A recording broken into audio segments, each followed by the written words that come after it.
मैं बिल्कुल साइलेंट था, कहा कि हम रोज ना बोलीला जो बोल देला वह होला। मैं जानता था कि ये सब बिना मतलब का बकवास है। बढ़ते हुए इस लड़की के ग्राफ को घटाने का प्रयास किया गया, लेकिन संजोग देखिए भगवान भोले शंकर का, और संजोग देखिए आप लोगों का आशीर्वाद कि लोगों ने जितना ही छिन्न भिन्न किया इसके नाम पर, उससे ज्यादा इसका ग्राफ बढ़ गया। एक बार ताली बजा करके सम्मान करिएगा। और हमें फक्र है हमारे बीच में गाने वाले बच्चे, गाने वाली बच्चियां जो हमारी से हमें गुरु कहते हैं, ऐसे ऐसे हैं हमारे पास। सम्मान करते हैं, गुरु शिष्य का नाता है। हम ऐसे बिल्कुल चुप रह ली कि ये बिना मतलब का ना हवा है ना आनी है, बवंडर है। बवंडर आई है, बवंडर चल जाई, आयल चल गल। मुझे विशेष पता चला है कि कुछ लोगों ने यह भी कहा कि नरपतपुर में कार्यक्रम है, हम लोग देख लेंगे। मैं देखने वालों को बताना चाहता हूं, ये बिरहा परिवार है। यहाँ बिरहा परिवार में कोई जाति और धर्म नहीं है। बिरहा परिवार सिर्फ बिरहा परिवार है। और विजय लाल यादव जब तक जिंदा है, खराज भी आ जाएगी तो मेरे जिंदा होने का कोई मतलब नहीं है। इसलिए अपने अपने जबान को, अपने अपने दिमाग को काबू में रखें। गाना बजाना आते रहता है, जाते रहता है, लोग गाते हैं। कैसे सुनाई हम एक गाना सुना दे, नेतन बजन गावल है, आप लोग सुन ले भी होगा, सुन के अपने लजाजी बा शर्म आ जाई। और इस बच्ची ने गाया, गा करके पहले शुरुआत में कहा कि ये इंटरटेनमेंट मनोरंजन के तौर पे गा रही हो, किसी को बुरा न लगे। काट करके ये भाई साहब जो यूट्यूबर लोग हैं, यो लोग कम ना हूं, एक खटिया का मर्द मेहरारू के 2 खटिया पर कह दिए। एडिटिंग करके अगले साल की गाई हुई बच्ची की गीत इस साल डाल करके, और थोड़ा उभरते हुए कलाकार हैं, नए हैं। इनके पिताजी फोन किया, हम कहा आप बिल्कुल दुखित मत। देख के छाती जुड़ा गई। तनियो को भजन से गीत का शुरुआत हो गए। बड़ा बढ़िया रुचि। हमरे कोई इशारा करके कहते हैं गुरु जी, हम कहा भला जेकर पिराय है जान, ऐसा ना है। फिल्म में गाना एक निकलल है, चोट तुम्हें लगी तो दर्द यहां होता है। घबराओ मत, अकेला मत, अपने आप को समझो। पूरा समाज, पूरा बिरहा समाज तुम्हारे साथ है। और जे जोन भोंका वाला हुआ वो संगवा हुआ, जोन भोंकत हुआ वो कुल संगवा हुआ। अरे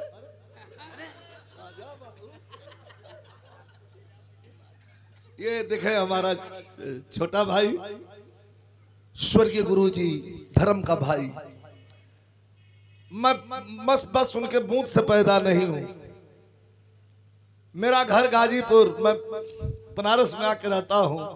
सब उनकी देन रही है। स्वर्गीय रामदेव गुरु जी के सुपुत्र और हमारे छोटे भाई, धर्म के भाई शारदा यादव। एक बार ताली बजा के आप लोग सम्मान करें। हमारी तरफ से शुभ आशीर्वाद यही।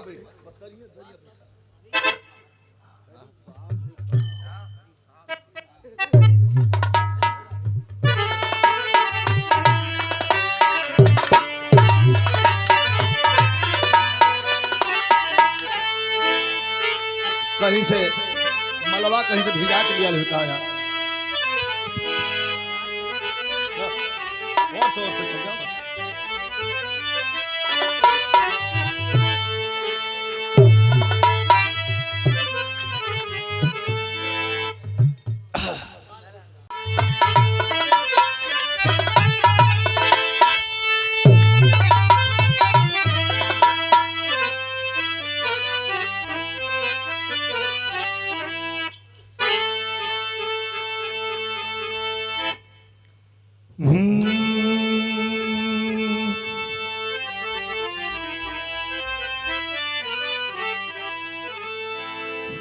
हो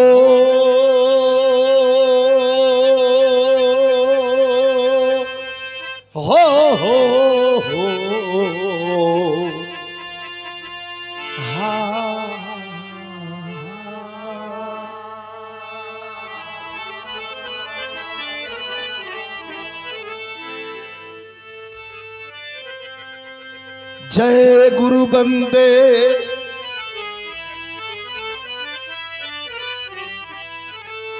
जय गुरु बंदे सदगुरु स्वामी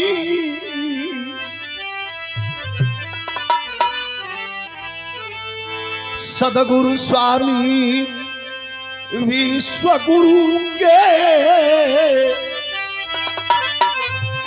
सदा झुकाइब माथ अरे दुखियन पर दया करीम जय जय दीनानाथ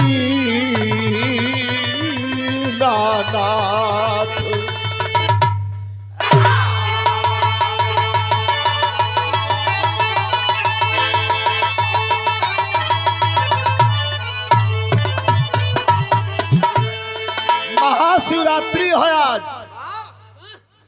करालम कृपालम करालम कृपालम गले मुंड मालम भुजा है विशालम नमामि महेश्वर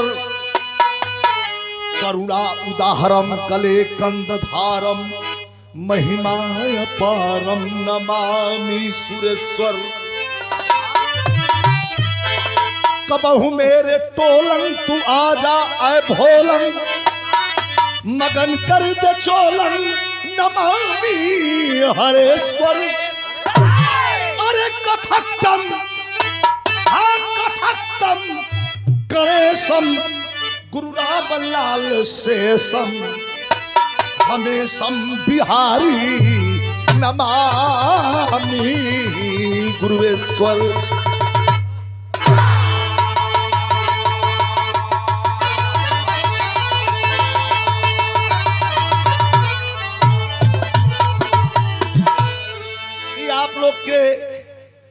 ये आप लोग के पता हुई भैया थोड़ा सा एकदम साइलेंट होके 5 मिनट हमके समय दे दे जाए।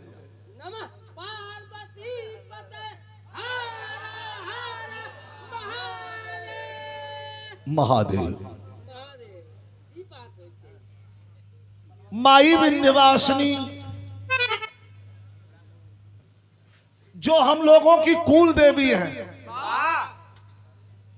चांदनी यादव जी आज कितना खूबसूरती से पूरे टीम के साथ बैठ करके और इस कार्यक्रम में आप 4 चांद लगा रही हैं। कार्यक्रम तो बहुत होते हैं, बहुत करवाते हैं लोग, बहुत गाते हैं हम लोग और बहुत गाया, इतना गाया कि बीच में चला गया था मुंबई मजाक में चेक करवाने कि जरा चेक कर लीजिए, तो मशीन में डाल के चेक करके डॉक्टर कहा कि 5 बार जन्म लेके आदमी जितना बोलेगा उतना आप तक बोल चुके हो। ओके का पता कि हम रोज यह बोलबे करीला और डॉक्टर लोगन के आप देख लो या कि बहुत कम बोलना मुड़ी हिलावल नहीं ठीक हो जाए बोलना लोग कम, क्योंकि ये ईश्वर है। ईश्वर को कौन खर्च करता है? ईश्वर को सिर्फ और सिर्फ कलाकार खर्च करता है, बांटता है। प्रेम बांटने से कम नहीं होता। ईश्वर को खर्च करो, प्रेम को खर्च करो। कार्यक्रम चांदनी जी का है तो कार्यक्रम ऐसा होना चाहिए। कुछ मोमेंट क्लासिकल होंगे और मोमेंट कुछ वीर रस करुण रस के भी होंगे, लेकिन राजराजेश्वरी ब्रह्मांड नायिका जो पूरे ब्रह्मांड के बीच में स्थापित है और हम लोगों की कुल देवी है। मैं तो झूठ नहीं बोलूंगा, मैं विंध्यवासिनी का भक्त हूं। शायद आपको पता हो 4 साल पहले बहुत भीषण एक्सीडेंट हुआ था मेरा, 160 के स्पीड में पूर्वांचल में मेरी फॉर्च्यूनर पूर्वांचल एक्सप्रेस वे पे लड़ गई थी।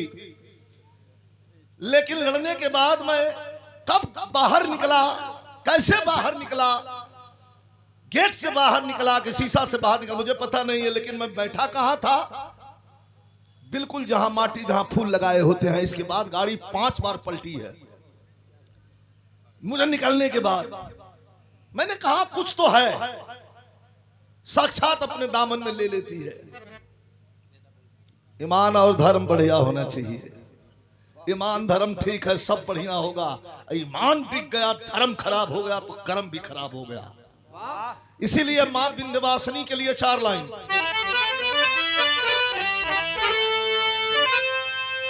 दैत्य संहारन वेद विचारन, दैत्य संहारन वेद विचारन, और दुष्टन को तुम ही दलती हो। अरे कर त्रिशूल लिए धनु बाण, और सिंह चढ़े रण में लड़ती हो। तो बाध बुढ़ान की सिंह हेरा कि ध्यान धरे शिव को जपती हो। अरे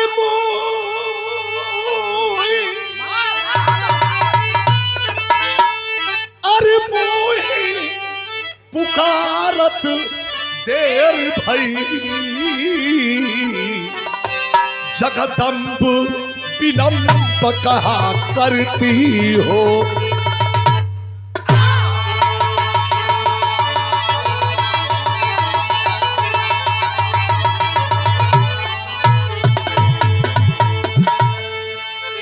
अब हम आपका सीधा ध्यान भजन के तरफ से ले चलते हैं। मिर्जापुर जिले के शक्तेश्वर आश्रम में विराजमान परमहंस विश्वगुरु स्वामी जी अड़गलानंद महाराज।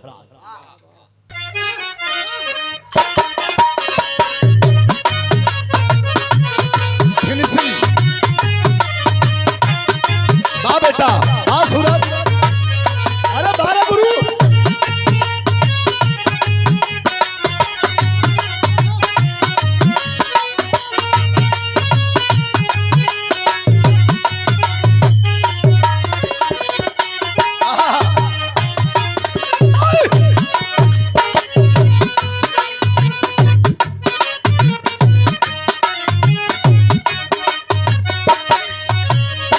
पसंद कैल गलो भोजपुरी देव कुमार सिंह का गावल गीत बा।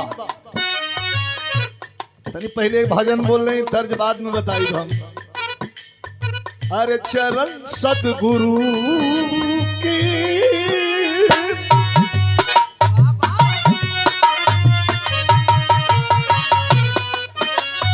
अरे चरण स्वामी जी के,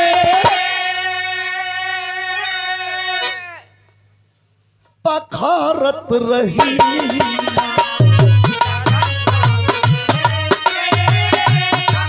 पखारत रही मां।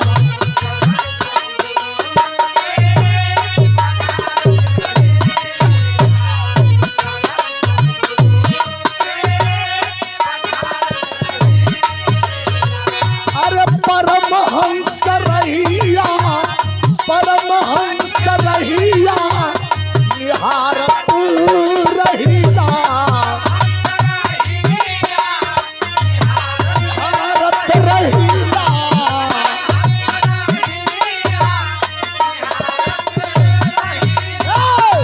परमहंस रहिला, निहारत रहिला, चरण सदगुरु के पखारत रहिला। सदगुरु का पखारत रहिला, पखारत रहिला।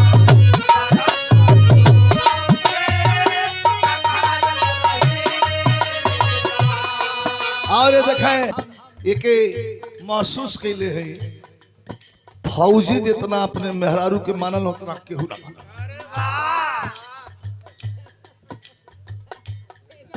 सतपाल भैया यही जो हम फौजी जितना अपने औरत के माना लगा है छुट्टी कम मिले ले कह लिखना कम समझना ज्यादा तनी हम कहब कम आप लोग भाई हमके पर्सनालिटी के हिसाब से गावे के पड़ला चांदनी जी और पर्सनालिटी के हिसाब से बोले के पड़ा आनंद आई छुट्टी कम मिले ले और छुट्टी जब मिले ले तो एको मिनट परिवार से दूर ना रहल चाहल फौजी लोग कौनो फौजी 30 दिन का छुट्टी लेके अइल आगे चल गई तर्ज देखा कंपोजिशन देखा एकर अइला 30 दिन के छुट्टी लेके चल गइल आज जब चल गइल तो दुल्हनिया से पूछायल कि का हो का हालचाल बा लाल हो गई एकदम हंस के लाल हो गई रुचि हाँ हंस के लाल हो गई भैया आवाज ना हो बोले मत हंस के लाल हो गई शर्म से कहे कैसा न हुआ ठीक हुआ न दुल्हा तो धीरे से ले जाके और बगल में कहलस कि ये सखी अरे सोते न देले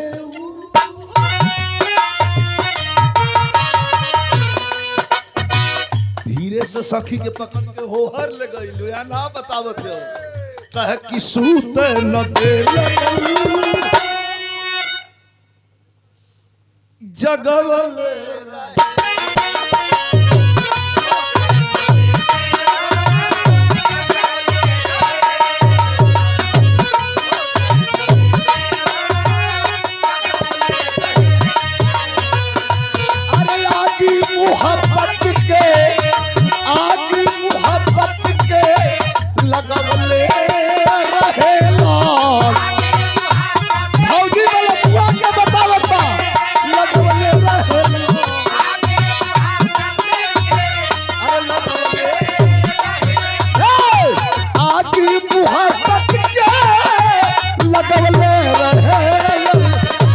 सुतन दिल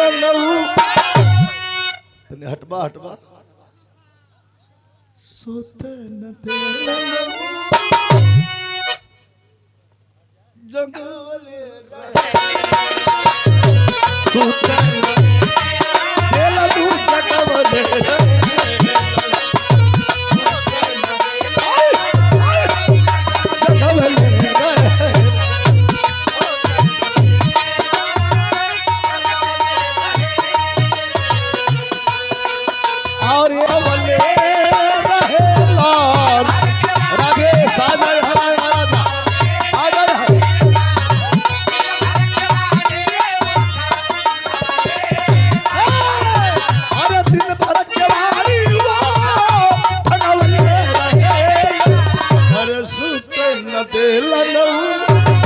सूत न देलन सूत न देलन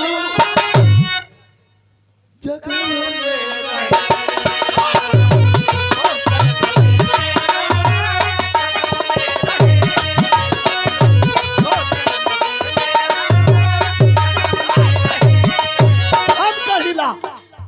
अंचल और अजय हजारों रुपयों का पुरस्कार बहुत बहुत धन्यवाद सब की प्रणाम बा स्वामी जी पर लाइन के तनी सुंदर हो परमहंस रहिया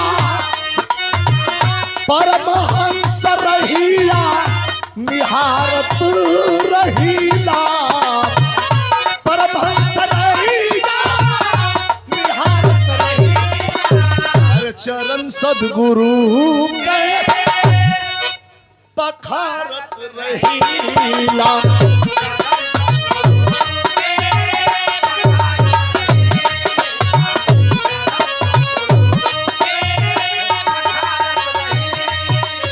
और चांदनी जी के सम्मान में फिर हजारों रुपया पुरस्कार हमारे सुरेश जौनपुरिया क्या कहना है भैया के धन्यवाद और एयरफोर्स के फौजी टीम की ओर से आपको बहुत बहुत धन्यवाद एक लाइन बड़ी सुंदर कैसे गुरु के नाम में शक्ति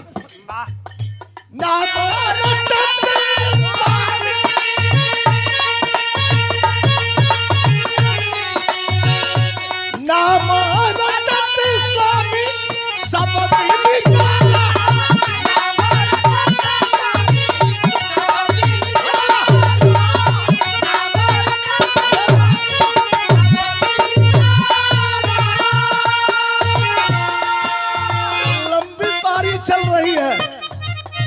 चांदनी जी ये बहुत लंबी पारी है, 40 की पारी है ये, लेकिन महसूस होता है ये अभी काल ही तो शुरू किया हुआ, ये शक्ति है कोई, ये लंबी पारी है। 40 वर्ष की पारी में आज भी महसूस होता है। जौन मन करे गुलाम अली से लेके नुसरत फतेह अली खान तक, फिल्म से लेकर के और भोजपुरिया तक, पूरे बिराह समाज में हर लोग गाते हैं, लेकिन हम जौन गाइला उ सबके बस के ना रहला, कुछ अलग रहे। लाइन नाम रतन स्वामी सब मिल जाला, और रोज कैसे गाइला कुछ ना बुझाला।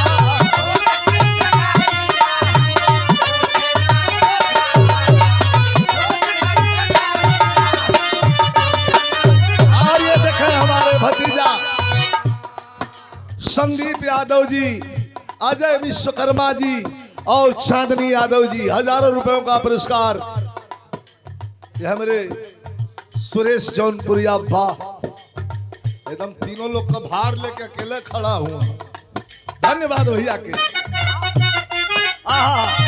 हमारे पास कुछ ना न पूजा का सामान, न स्वामी जी के मनावे का सामान। एक चीज है, अरे नहीं यहाँ के बापी रो, अरे नहीं यहाँ के बापी रो, भारत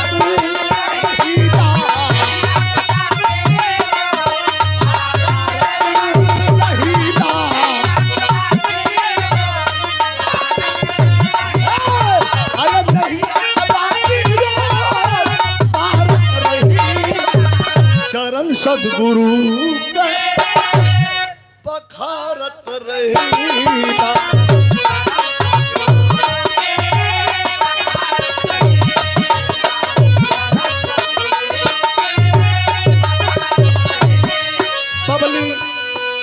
बबली किन्नर संदीप यादव जी, चांदनी किन्नर और अजय विश्वकर्मा, वाह कई हजार रुपयों का पुरस्कार दिया गया। सुरेश जौनपुरिया को धन्यवाद। तनी सा लाइन रखे जो वायरल भाई लाल, एक लाइन सुन ले जा। संजय वायरल भाई लाइन, यहाँ तमाम प्रतिनिधि हैं, प्रधान से लेकर के राष्ट्रपति तक यह लाइन छू करके निकल जाएगी। कैसे? सद्गुरु के सत्य का अर्थ, सत्य से ही सत्ता डोले, सद्गुरु के सत्य से ही सत्ता डोले, मर्जी से पत्ता डोले, मर्जी से पत्ता डोले।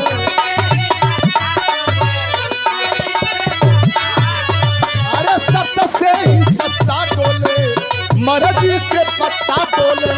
जानला जहान सद्गुरु, जानला जहान सद्गुरु, जगत के दाता हवा।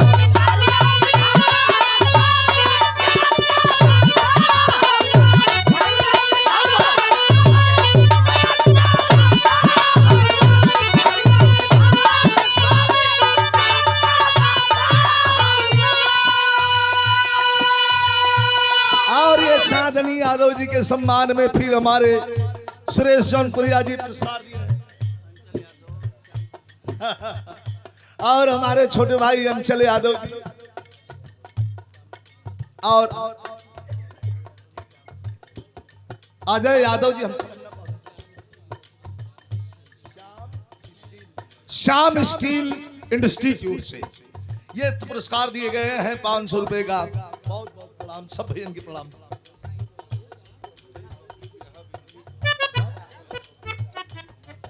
अब बबली बिरहा म्यूजिक, वाह ये चैनल हमारे सुरेश भैया का।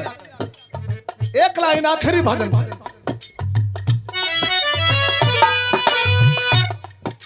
प्रेम क्या है, प्रेम क्या है।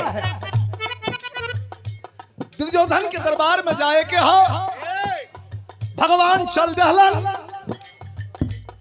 लेकिन बढ़ता हुआ कदम रुक रहा है, नहीं बढ़ रहे हैं आगे। कहा अरे भगत विदुर घर कैले,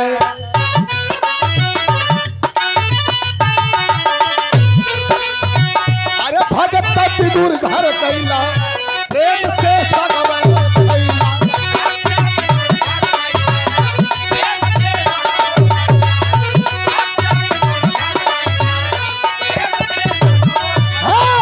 भगत विदुर घर कैला, प्रेम से सगवे थैला। छोड़ी के पकवान सवरिया, छोड़ी के पकवान सदगुरु जगत का दाता हुआ।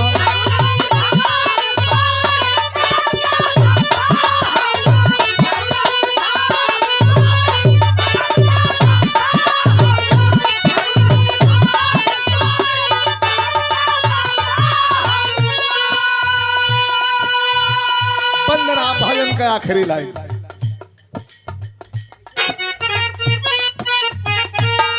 का परिचय बिहारी गणेश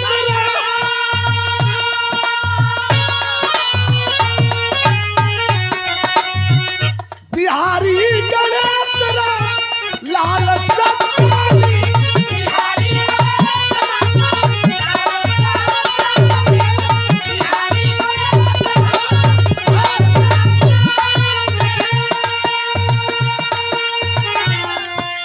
अरे रामदेव चंद्रिका के कितना बखानी।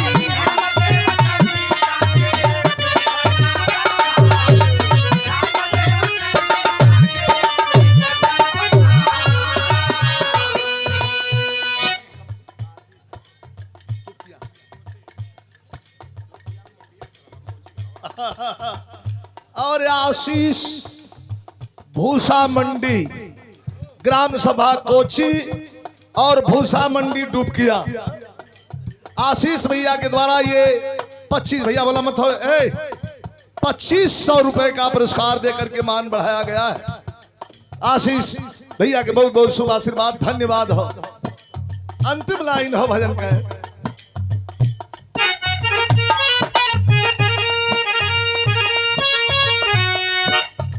रामदेव चंद्रिका